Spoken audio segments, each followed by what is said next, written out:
going to talk about today social media and the impact it can have, and you know, what you follow and who you follow, and obviously the impact you can have on that. So again, I got a little bit of inspiration from YouTube. I kind of got, like, social media is great, but there's so much BS on there as well. So I feel like Instagram, TikTok, Snapchat, there's so many bloody social media things now that I feel like too much is a little bit, too much is too much basically. I've only got two. I've only got Instagram and I've got YouTube, because if I have TikTok, I know I'll be watching like the hot dog championships at 3 AM. If I have Snapchat, it's just too much information for me. You know, it'll fry my brain. My brain is already small, so I get quite just too much information. Yeah, so two is enough for me. Now, I feel like the entertainment value is what people are going for these days, and obviously that's what the big companies are looking for, is entertainment. And this is why, you know, TikTok and Instagram nowadays is, I'm out of breath here on a walk. TikTok and Instagram is like 2-3 seconds to get someone's attention, compared to YouTube, where I can slow down a little bit and obviously talk to you guys. So I feel like TikTok and Instagram is just like, we call it in the UK selling your soul. You've got to sell your soul to get someone's attention, or, you know, quit your job and come up with a master plan of content creation, jumping out of buildings and stuff like this to get people's attention, which obviously isn't a solution at the minute. So I would say there's so much good stuff as well on Instagram and social media platforms that you can learn from, but you've got to be careful who you follow, because also there's a lot of fake people, let's be honest, especially 2026. It's like frowned upon now to be authentic. It's frowned upon to be real, frowned upon to stand for your values and stand for what you believe in, and be old school a little bit, you know. Like that way is like a dying breed.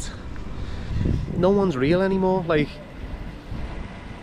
especially like where I'm from in the UK, and obviously other cities very similar. If you don't like someone, they know within 2-3 seconds. You know, here it's like people don't like someone, and then you'll see them with them a week later having a meal, or you'll bump into them together at the mall, and you're like, I'm sure she was saying this about her, and you're like, people here, and it took me, what, 7 years to realise that. But anyway, I feel like there's a lot of not authentic people on social media, and that doesn't sit well with me. Me and my brand and like what I stand for and my values is the other way, and this is why I've like turned to YouTube a little bit. One, I got inspired by a YouTuber called Mike OK, who literally travels the world with his GoPro, and that's why I bought a GoPro, by the way. And I was like, you know what, I'm gonna give it a year. I'm just gonna record things and let's see where it goes. Who cares? Give me 12 months and we'll post some things. We'll just put out my life and, you know, what I do, travel, and we'll see. So that was one reason, and the other reason was like his values and what he stands for and what he believes in and stuff like this. So it was very similar for me. I just don't like the way social media is going. Again, we can follow some really good people and get some really good knowledge, but I feel like nowadays it's all about entertainment. I feel like these fitness influencers, what they're putting out, there's no value. People are following them and resharing the things that they put out to get validation from them. So if they've got a big name with 100,000 followers, by the way, you can buy 100,000 followers if you didn't know. They're reposting these followers with these influencers with 100,000 followers to get validation, and it's sad, you know. It's sad to see like what's going on in the world. You know, we're posting for validation, and as I say this, I'm walking on the marina with a stick and a GoPro for validation. No, I'm posting this for value, you know, for knowledge. If I was into validation, I'd have my top off here, doing a few push-ups before this to get some followers and likes. But yeah, you know, I just don't like the way social media is going, and I don't like the way people are reacting to these influencers. And you know, usually it's a guy with his top off and he's given no value to clients, given no value to customers, he's given no value to people that are looking for value. He wants validation for himself. Same with the girls. Girls got booty shorts on, usually them tight leggings pulled right up, sports bra on, which is fine, but don't put out the what's the word, don't put out the motto that you help people, because you don't. Just put on, you know, I don't give a shit about anyone else, I'm in it for me. Fine, be authentic, be yourself. Everyone's so scared to be themselves these days. It's sad to see. And this is what I'm saying, the old generation of like my father and my grandfather and stuff, like, they don't give a shit. You know, that old school mentality, I feel like it's a dying breed, man. Like, I was talking to someone before about people getting unfollowed, and people are like so offended by it. I unfollow people all the time. I don't give a shit. It's like a game to me. And it's not like I've got a blister, look at that, motherfucker. That's from football. I was supposed to go training today. I can't walk properly. I played football on Friday, it's now Saturday, Sunday, 2 days. I can't walk. I used to do 2 training sessions a day when I was younger, fitter. I still can't walk. My back, my knees, no way I'll do jiu-jitsu today. Now I can't walk properly with this fucking blister. Anyway, where was I? Yeah, about like getting unfollowed and stuff. Like, it's a sad world. If you must be having a bad day or a bad life to be offended. Good morning. Good morning. All good? About getting unfollowed and getting pissed off. I get unfollowed all the time. Not that I check, but I reckon I get unfollowed all the time.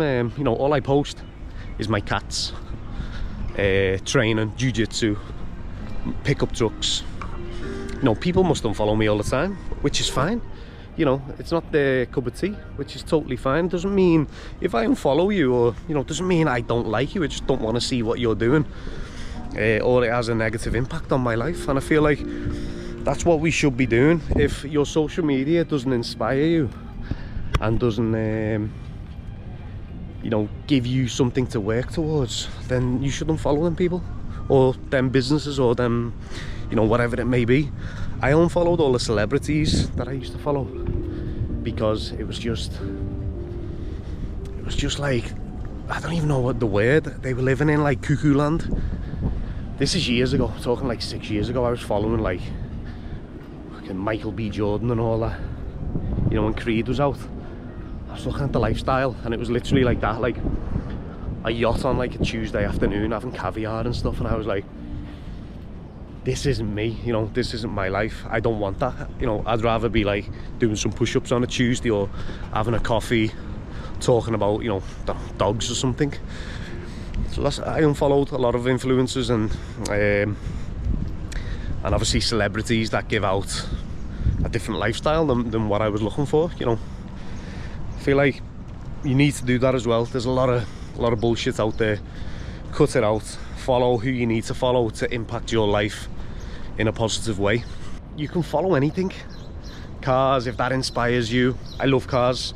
Pickup trucks. You know what, I'm thinking I might have to take my flip-flop off here and walk back. Look at that now. Apologies for my feet. Gonna have to limp back here. So yeah, you know, social media as a whole is great. The internet obviously as a whole is great. ChatGPT, mixed reviews. It actually ChatGPT actually sent me to, I was going to Lake Como, and it sent me to bloody Venice on the train. Well, it sent my mother, so I never trusted ChatGPT again. But obviously works wonders for curing bloody... I reckon it'll come up with a cure for diseases and cancers and stuff like this, and medicines in the next few years. Anyway, this isn't a video on fucking ChatGPT. I just wanted to put out there, you know, there's a lot of BS out there, and just because someone's follower count is high doesn't mean they have the right intentions for you. And listen, there's good influencers out there. I love the travel guys, as I say. There's some really funny fitness influencers out there which, you know, put out good content and it's entertaining and you get a good laugh from, and I like that. But the people that are pretending to put out value for clients, usually personal trainers, and you can just tell, you get the order from them, you get this like feel, it's just about me. It's like, I don't give a shit about you, I'm doing this for me. And as I say, it's fine, but don't put out that you help people, because you don't. I'm quick on it. I'm quick to call it, I'm quick to see it. And obviously I don't follow them people, but a lot of people in Doha are like blinded by the followers and stuff, and jump on board and start resharing these people. And again, you know, there's people that put out really good content and value, and people aren't resharing them, and I feel a little bit, I'm not saying me, I don't give a shit, I'm not saying reshare me at all. I just mean, like, you know, there's good coaches, local coaches out there that are just getting into PT, and, you know, they're a few years into coaching. Should be helping these people, not these people with big followings and never done a PT course or never actually studied sports. So yeah, I just wanted to come on today and talk about that. To be fair, I've got a few topics I want to talk about, but my family just arrived, so I'm going to be busy the next few days. So I'll try and put at least one video out a week. My focus was to obviously put out a little bit more value and content to YouTube. And as I say, I don't just want to put out stuff for just me and training and blah blah blah. I obviously want to put out some normal things. There's so many good YouTubers and influencers and fitness influencers, if you would call them, and sports professionals to follow. A few to name. Jeff Nippert, very good guy, very highly educated. Dr. Mike Israel, very good strength guy. You got Brent Kataris, another one. James Smith, very good guy. There's a lot of good people out there. You've got to find them. These guys have been in the industry a long time for a reason.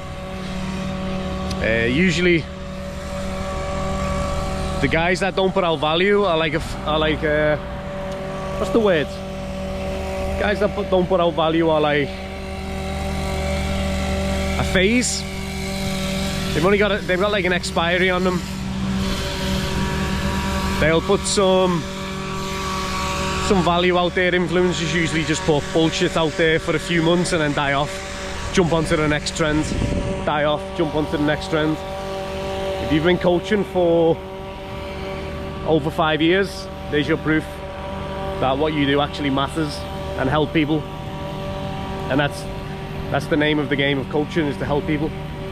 It's not about you, it's not about your body.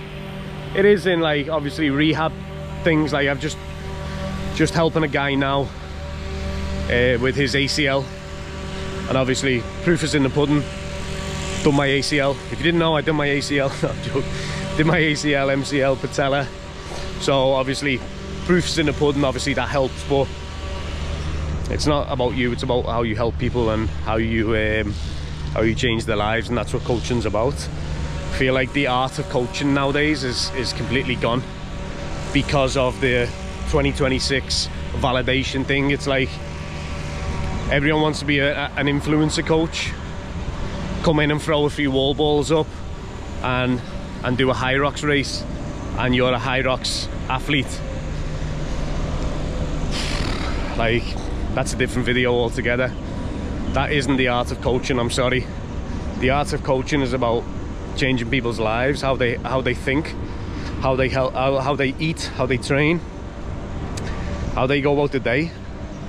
And not just one client, many. Like, I've coached, I'm not saying I'm the world's best coach, I'm far from it.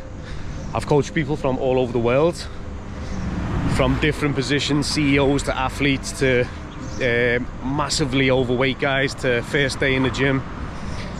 And you have to tailor your attitude, you have to tailor your personality, not change your personality, but you've got to know when to talk and when not to talk, and when to have a laugh and when someone's having a bad. You have to read people as well. You have to be very good at reading people to be successful in that area.